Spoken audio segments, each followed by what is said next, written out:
ngishayela umongo elizandla egameni lika Jesu Kristu. Ngiyabingelela baba, umfundisi uThuli, umfundisi Chamani. Ngiyabingelela mama Kubani, ngiyabingelela abazalwane bonke, ngiyabingelela kwelihle igama lika Jesu Kristu. Ngiyacela ke bazalwane ke sifunde izwi lenkosi amakhosi okuqala, 1 Kings chapter 3 sizofunda from verse 16 egameni lika Jesu Kristu emthandazweni from verse 16 amakhosi okuqala chapter 3 from verse 16 ufundeka kanje. Khona kwafika enkosini abesifazane ababili abayizifebe bema phambi kwayo. Omunye owesifazane wathi, "Enkosi, mina nalo wesifazane sihlala ndlininye. Ngabeletha nginaye endlini. Kwathi ngosuku lwesithathu sengibelethile, lo wesifazane wabeletha naye. Sasindawonye, kwakungekho umfokazi nathi endlini. Kuyithina sobabili kuphela. Umfana walo wesifazane wafa ebusuku ngokuba walala phezu kwakhe. Wavuka phakathi kwamabili wathatha umfana wami eceleni kwami, incekazi yakho ilele ubuthongo.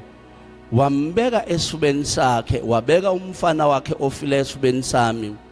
Lapho sengivuka ekuseni ukuba ngimncelise umfana wambheka, wayesefile, kepha sengimbhekisisa ekuseni bheka, kwakungesiye umfana wami engimzeleyo. Wayesethi omunye owesifazane, "Qha, ophilayo ungumfana wami, ofileyo ngumfana wakho." Kepha yena wathi, "Qhabo, ofileyo ngumfana wakho, ophilayo ngumfana wami." Bakhuluma kanjalo phambi kwenkosi. Yayisithi inkosi, "Omunye uthi ngowami lo umfana ophilayo ngumfana wakho ofileyo, omunye uthi qha ngumfana wakho ofileyo ngumfana wami ophilayo." Yathi inkosi, "Ngiletheleni inkemba." Baletha inkemba enkosini. Yathi ke inkosi, "Mdabule kabili umntwana ophilayo, ninike omunye ingxenye nomunye ingxenye." Wayesekhuluma enkosini wesifazane ongowakhe umntwana ophilayo, ngokuba ezibilini zakhe zavutha ngumntwana wakhe. Wathi, "Enkosi, mnike yena umntwana ophilayo, ungambulali nakanye." Kepha omunye wathi, "Makungabi ngowami nangowakho, mdabuleni." Baba, siyabonga, your word is alive, liyaphila. Ntambama siyakholwa ukuthi kuningi okubekisa enhlizweni yethu ebesingakutshela wona, but Father, siya understanda ukuthi izwi lakho liyintando yakho. Silekelele nasebusuku emthandazweni ukukhuleka inhliziyo yakho eyizwi lakho qobo. Siyabonga egameni lika Jesu Kristu ophilayo, now and forever, amen. Hallelujah. Singahlala phansi bazalwane just for 2 minutes nje bazalwane. Le ndaba lithi iBhayibheli, kwakukhona besifazane ababili. Laba besifazane bayabizwa ngamagama athile angemahle, kodwa na into engithathayo, benamagama benjalo. Phakathi kwabo kwakukhona amandla eproductivity. uNkulunkulu wayebabele ukuba productive, but ukuze babe neingane labo mama bobabili noma osisi, khona into eyangena kubona. They became pregnant, bakhulelwa. Bazalwane, khona lento emthandazweni engifuna ukuzoyisho. Uma singabazalwane sangenwa umoya ongcwele, we are bound to be productive. Khona izinto ezivelayo umoya ongcwele hlala nje phakathi kwethu. Uma ke umoya ongcwele engena bazalwane, akahlali phakathi kwethu kuphela. Khona izinto azenzayo, khona izinto ezizalekayo. That is why ingelosi mayifika kuMaria yathi, Maria umoya ongcwele uzokwengamela bese uyakhulelwa bese uyazala uzoqamba umntwana igama kusho ukuthi umoya ongcwele every time okuyena osilekelela emthandazweni maye ngena abazalwane phakathi kwethu esebenza phakathi kwethu fanele kube nezinto esikhombayo ukuthi bengeke ngibe nakho lokho bengeke kube khona lokho kwafika ngenxa yomoya kaNkuluNkulu lo moya abazalwane sawamkela umoya oletha izinto ezibonakalayo neziphathekayo impumelelo yakho ay based emandleni akho but umoya ongcwele unesandla ekuphumeleleni kwakho but nayo ke into bazalwane engihlaka umchwele lithi iBhayibheli bowu labazalwane wathi umoya ongcwele sababusisile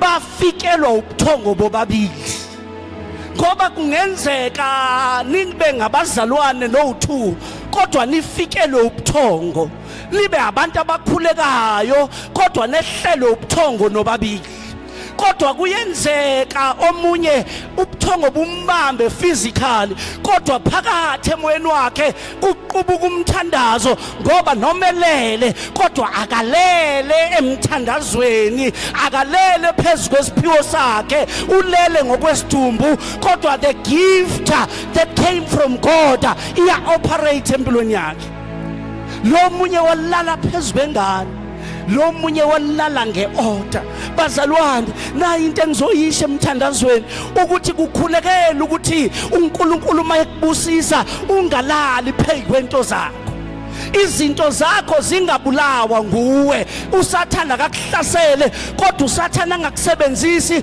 ukubulala into zakho lokho bazalwane sikhulekele ukuthi inkosi ngilekelele noma ngilele into zami ngingalali phezulu kwazo ngingalali phezulu kwempilo yami yomthandazo ngingalali phezulu kwezwi ngingathi sengithole izwi bese ngiyarelaxa akube khona into eshoyo ukuthi kunezwi elingihluphayo emoyeni ake ngikhuleke ngithi inkosi yambula izwi lakho okhulume ngalo Sunday owakhuluma ngalo last month ngilizwile ngisenkonzweni kodwa ngifuna ukulala phezu kwalo ngifuna libe at work in my life ngifuna izwi lisebenze angalali phezu kwento zenkosi inkosi engibusise ngazo kunohlobo labazalwane abalala phezu kwento zabo zife zingabulawa uSathane zibulawe yibona ukuthi indlela abalale ngayo bazalwana lisho ukuthi lo olale ngeorder kalalanga walala kenzeka bazalwane izinto zisinyakazisa wehlelwe na ubuthongo kulendlela kodwa ungalali phezu kwento zakho mase ke bazalwane kwenzekile lokho kwasho ukuthi basesizweni esiright kunenkosi uSolomon awubazalwane ngizosho ukuthi kunomuntu ola endlini uyazi ukuthi wena fanele ngabe ukude ngokwecebo lenkosi kodwa ebuthongweni waphanjaniselwa into zakho lithi iBhayibheli lo wesifazane wengane ephilayo kwathathwa ingane yakhe phakathi komabili yabekwa kulo lo wathatha lefileyo oyibeka phezu kwakhe mayethu uyaphaphama ingane efileyo seku iphezulu kwakhe kunezinto ezisempilweni yakho azisebenzi impilo yakhe ayinyakazi ngoba ebuthongweni kukhona umsebenzi owenziwe isitha bazalwane uma silele isitha siyasebenza ungavumi ukulala ngoba mzukwana uphaphama kuyobe sekushintsha into zakho so ngalesikhathi ke bazalwane sekushintsha umntwana wabekwa ngale bazalwane angishumayeli phela but lento engishoyo umthandazo iumthandazo ukuthi ngalesikhathi uSathane eshintsha into zakho engathi umoya we-productivity umoya waletha i-breakthrough yakho ungakunika i-revelation noma into zakho seyishintshiwe usuphethe into ezirong ekungazona ezakho emsebenzini usuhleli kwi-position ozwayo ukuthi ngendlela engisebenza ngayo angifanele ngibe la noma ngakuthiwa khona umgilingwane owenziwe kwashintshwa izinto kodwa umoya ongcwele uzokunika i-revelation lo wesifazane ke uma sekushintshiwe uyaphaphama ekuseni umntwana ofile ukuyena umntwana ophilayo ungaphesheya inkinga yaqala mayesethi ufuna ukumncelisa amehlo asondela kuye. Awubazalwane, ungabi nento ongayifiti. Izwi likaNkulunkulu lifide ngomthandazo so that you grow in it. Uzobona izinto okungasizona zakho mase uthi uyayifita, wasondeza ubuso mayethi uyayifita, wabona akusingani yami le. Mayebona ukuthi akusingane, na into engichaza ngaleli kholo, akalwi ngalo othatha ingane yakhe. Uthi ake siye enkosini ngalolu daba. Awubazalwane, ungabusalwa nabantu abathatha into zakho. Ngithi ake kiwe enkosini, ake kuyobikwa enkosini ngalolu daba. Khona udaba olungafuna ikhwepha zakho, olungafuna amandla akho, ake kuyiwe enkosini. Sibekwa yini la? Khona izinto esishile emumva satha sishiye kanje. Ake kiwe enkosini mase kunje. Ake kiwe enkosini. Ake kiwe enkosini. Nayo ke into engumthandazo. Bazalwane, once wanento ekuwe efuna ihlalo, ayikho wrong leyo nto bazalwane. It's either ufuna ihlalo emsebenzini ufuna ukukhuphuka. Kodwa ungalenzi iphutha lokufuna ihlalo ungacela ngokuhlakanipha kaNkulunkulu. Lithi iBhayibheli baya enkosini, lenkosi eyavakashela uJehova. Wathi uNkulunkulu uSolomon cela noma yini oyifunayo. uSolomon wathi ngiphe i-understanding uma kufanele ngahlulela abantu bakho, ngiphe ukuhlakanipha kokhola abantu bakho. Ngiyakuthandazela ukuthi uma inkosi ikuphakamisa ayikuphi ukuhlakanipha kokhola abantu bayo. Ngiyakuthandazela ukuthi inkosi mayiphingane ayiphi ukuhlakanipha kokulida ingane zakho, kokulida ifamily yakho, ngoba ukuba umholi ngaphandle kokuhlakanipha kukaNkulunkulu is a disaster. I-problem ababhekene nayo bowu-2, kodwa ngibusiswa inkosi abaya kuyona, gifted not in working miracles, not in healing, kodwa in the wisdom of God. Ukuhlakanipha kaNkulunkulu kwaphezulu kaSolomon. uSolomon makufika kuyena ke kuyabika udaba ukuthi lo bazalwane, umuntu othandazayo ukathi elele kodwa abe active. Yazi lo mama ulanda indaba ubebanje ubuthongo.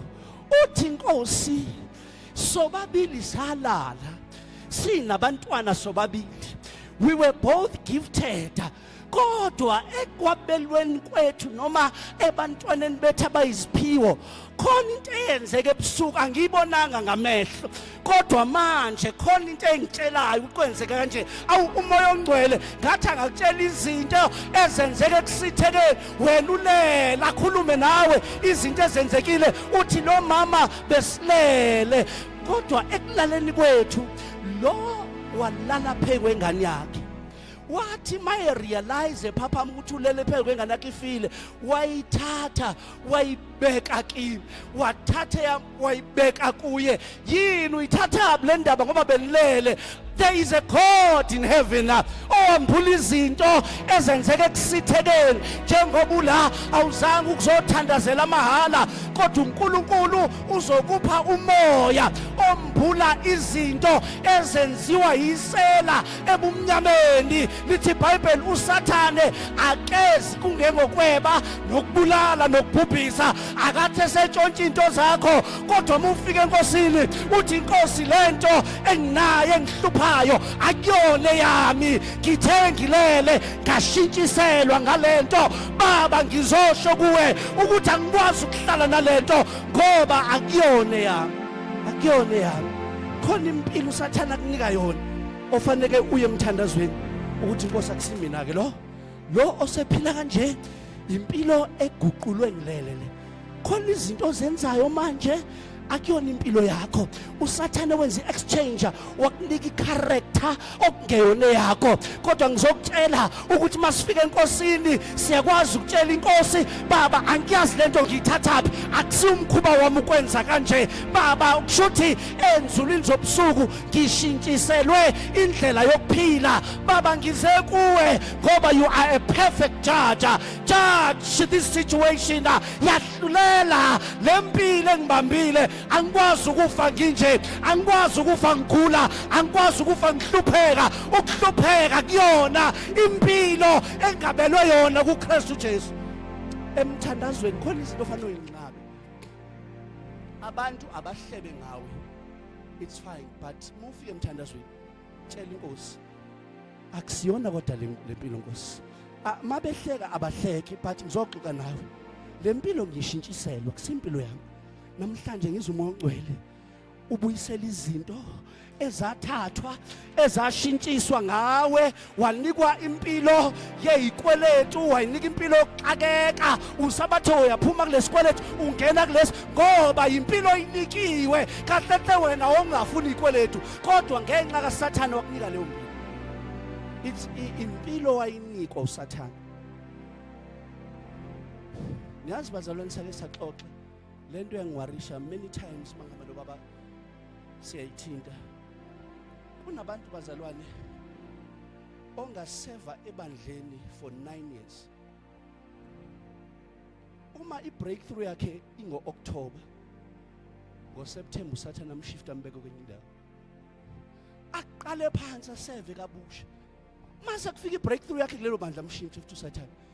For the rest of impilo yakhe, every time izinto masezonze uSathane uyamshintsha.